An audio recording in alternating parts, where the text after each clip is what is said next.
Ngayong graduation season, ilang celebs din ang nagsipagtapos sa kanilang pag-aaral. Yan ay ang komedyanteng si Aura Briguela sa senior high school. Gayon din si Bibi Gandanghari na graduate naman na summa cum laude sa Amerika. Ang big milestone ng mga sikat, tinutukan ni Showbiz Angel. Simula ng mas malalaking pangarap, yan ang say ni Aura Briguela nang proud na shinare sa social media ang kanyang pagtatapos sa senior high school. Sa IG, nagpaabot ito ng pasalamat sa lahat ng mga taong nagtiwala sa kanya.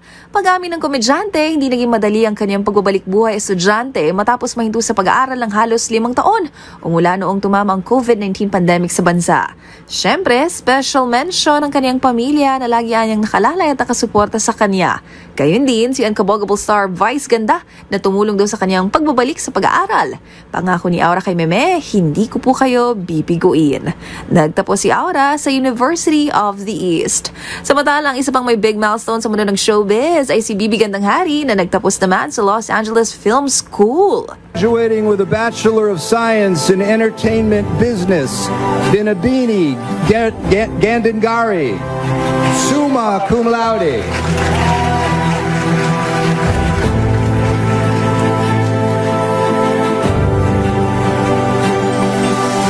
Bukod sa kanyang pagkatapos sa kursong entertainment business, pinarangalan din si Bibi bilang Student of the Month at naging miyembro ng Honor Society of LA.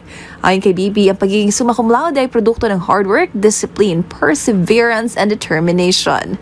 Proud din itong shinare na sa kabila ng kanyang pagiging working student ay perfect attendance ito at never na late sa klase. Magunita na taong 2022 nang maging American citizen na si Bibi Gandanghari.